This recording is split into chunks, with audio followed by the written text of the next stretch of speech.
to the daily insights that matter. We begin today's DITM by talking about government's plan as it kicks off the IDBI Bank strategic disinvestments.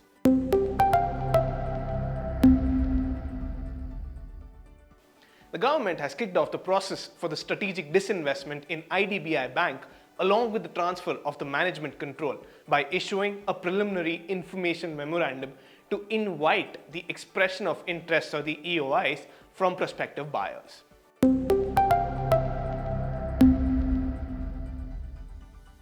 Now, the government of India is looking to offload 30.48% of its stake in IDBI Bank, while LIC is looking to sell 30.24%, aggregating to 60.72% of IDBI Bank's share capital.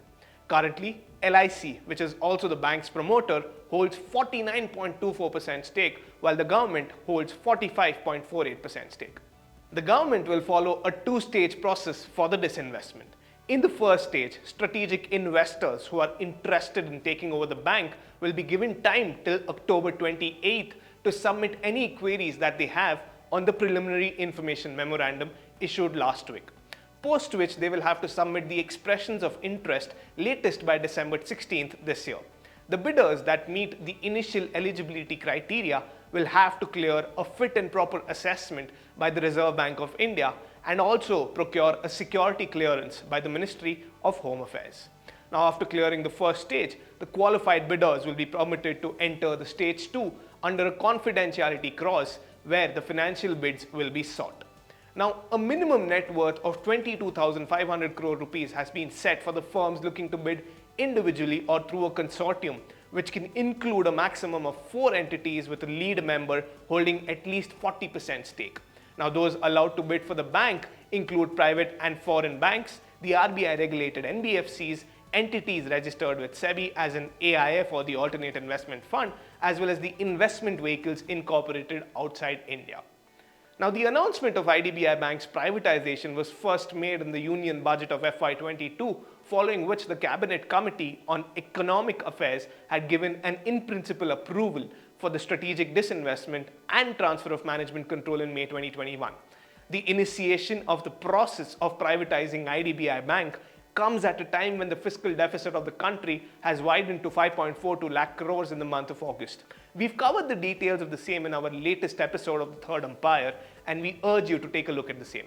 Now, as per the budgetary estimates, the government has set a target of garnering 65,000 crore rupees from disinvestment within this fiscal year, that is from April 2022 to March 2023. Out of this, it has already raised 24,544 crore rupees.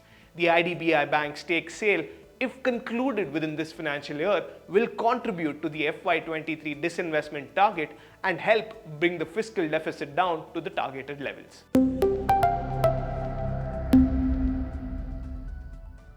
Now, according to a report by real estate consultant Anrock, private equity investments in the real estate space have increased 40% during the first half of this fiscal year to $2.8 billion, with a huge inflow coming from the foreign funds.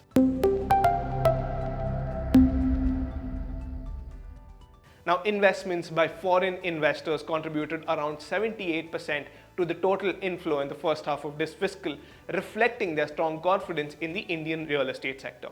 While domestic investments increased by 45%, foreign investments rose by 36% of the total capital inflows in the April to September period of 2022-2023 when compared to the same period a year ago.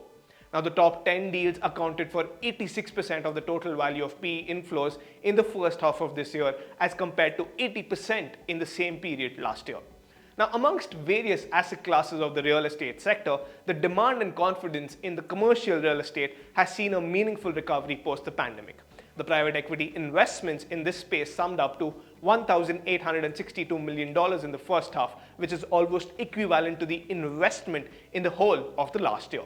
Moreover, demand in the residential sector has also remained healthy in the post-pandemic times, resulting in the residential asset class being second most preferred amongst all asset classes, with $372 million worth of investment being directed towards the same.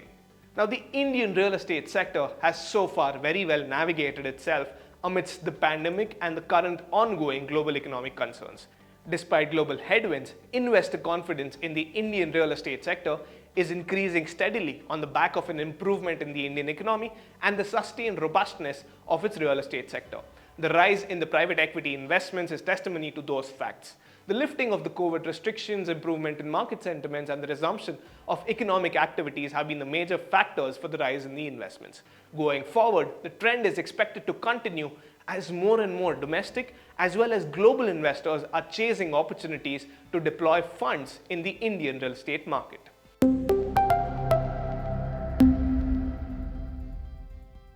So what does all of this news mean for you? The initiation of the disinvestment process in the IDBI Bank is testimony to the fact that the center is looking to meet its divestment goals set out for this fiscal year, thus helping keep the fiscal deficit within check. This will have an indirect positive impact on you.